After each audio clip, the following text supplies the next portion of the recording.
Hi, this is Majinone, and here is my review for the Rurouni Kenshin Restoration manga. Now, for those of you who aren't familiar with Rurouni Kenshin, because this is an older manga, basically what's going on here is during the Bakumatsu time period in Japan, which is when the black ships arrived in Japan for the first time and they were exposed to Westerners, there was a huge civil war, and during that time there was a person by the name of the Hitokiri Batosai.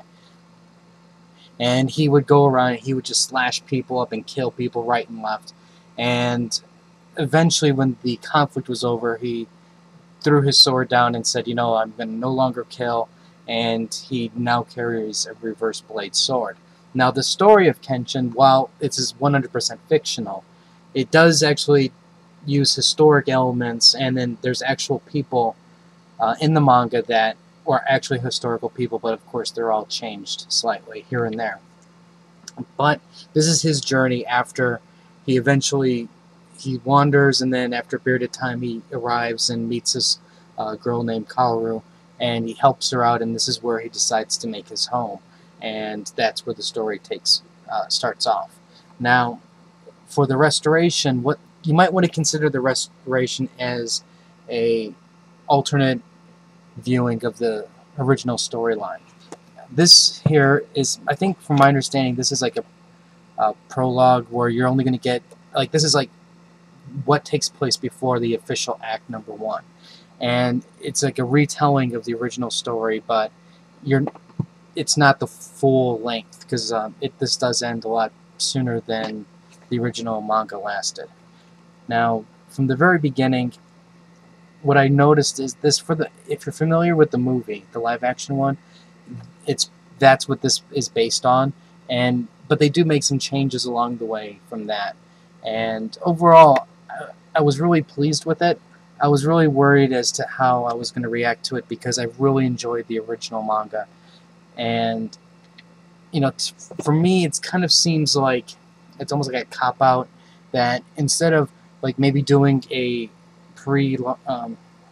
like what happened before, or an act 2, so to speak, you're basically just going back to the same story and just changing things along the way, based on ideas that got thrown out, or secondhand ideas at post the story that you thought might work.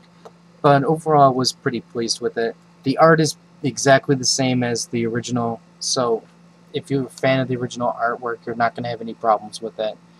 And I was surprised at some of the changes that they did make.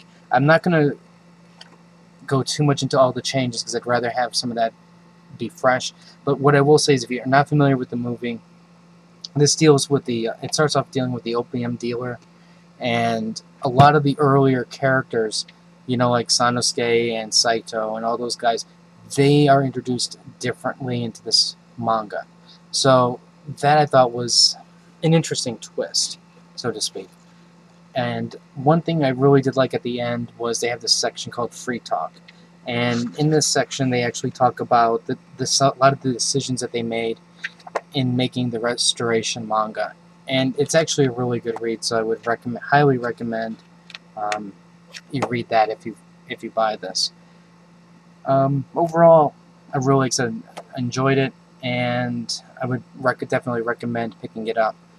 If you have any comments or questions, let me know. Rate the video, like the Facebook link. I also do the anime reviews on Crunchyroll, and I provided the link there. There's a new season, so there's going to be a ton more reviews coming out, and there'll be more later. So until next time.